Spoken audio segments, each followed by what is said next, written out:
मी अनिल जगताप। खरीप 2020 आणि 25च्या संदर्भात काल माननीय जिल्हा कृषी अधीक्षक आणि अपर जिल्हाधिकारी धाराशिव यांची भेट घेतली। आपल्याला सांगायला आनंद होतो 2020चे जे 134 कोटी रुपये राज्य शासनाकडून आपल्या जिल्हा प्रशासनाला पर्यायाने शेतकऱ्याला मिळणार आहे ते वाटप करण्याचा निर्णय जिल्हा कृषी अधीक्षक कार्यालयाने घेतला असल्याचे काल चर्चेदरम्यान मला समजले।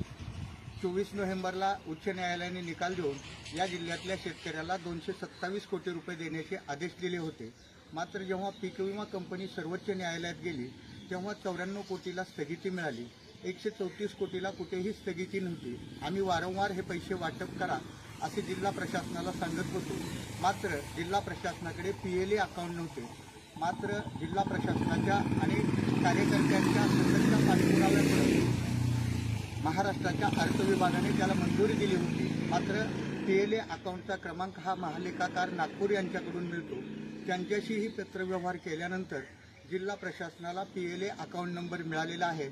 याचा अर्थ जिल्हा कृषी अधीक्षक यांच्या नावाने आता ते खाते सक्रिय झालेले आहे।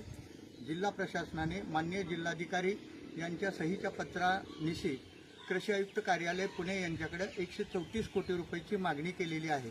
ते पैसे त्यांच्याकडेच वर्ग आहेत। ते पैसे 4-2 दिवसामध्ये जिल्हा प्रशासनाला प्राप्त झाल्यानंतर खातेदारांना वाटप करण्याचा निर्णय जिल्हा प्रशासनाने घेतला असल्याचे जिल्हा कृषी अधीक्षक श्री मोरे सर यांनी काल मला चर्चेदरम्यान सांगितले। हे पैसे आल्यानंतर साधारणपणे 5.5 ते 6,000 रुपये प्रति हेक्टर धाराशिव जिल्ह्यातल्या शेतकऱ्याला मिळतील। 2025च्या संदर्भात पीक विमा कंपनीनं पीक कापणी प्रयोगावर आक्षेप घेऊन अगोदर जिल्हास्तरीय समिती, राज्यस्तरीय समिती आणि आता केंद्रीय समितीकडे अपील दाखल केलेलं आहे।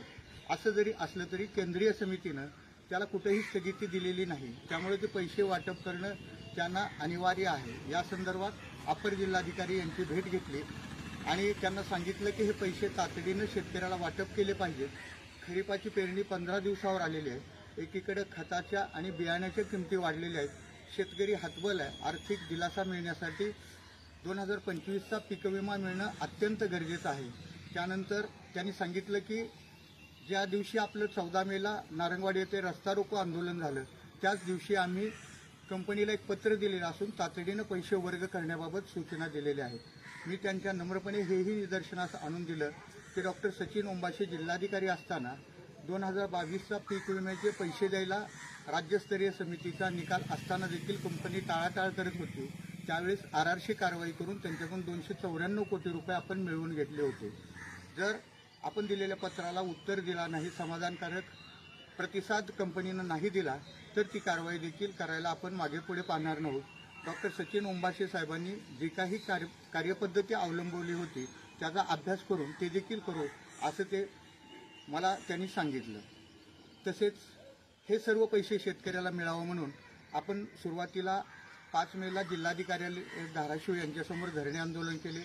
14 मेला नारंगवाडी येथे रस्ता रोको केला आणि हे पैसे जर आणखी आठवडाभरामध्ये नाही मिळाले तर मग 2-3 दिवसामध्ये आपण पुढच्या आंदोलनाची तारीख जाहीर करू।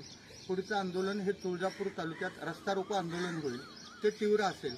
शेतकऱ्याच्या पैसे खात्यावर पडेपर्यंत रस्ता खुला करणार नाही हे देखील मी प्रशासनाला या निमित्ताने सांगू इच्छितो। मला खात्री आहे जिल्हा प्रशासन या संदर्भात गांभीर्याने घेत असून तातडीनं ही सर्व रक्कम शेतकऱ्याच्या खात्यावरती वर्ग होईल। ही सर्व रक्कम शेतकऱ्याच्या खात्यावर वर्ग होईपर्यंत आपला संघर्ष चालूच राहील। यात तुम्ही देखील मोठ्या प्रमाणात साथ दिली पाहिजे ही नम्र विनंती देखील या माध्यमातून करतो आणि थांबतो। नमस्कार। जय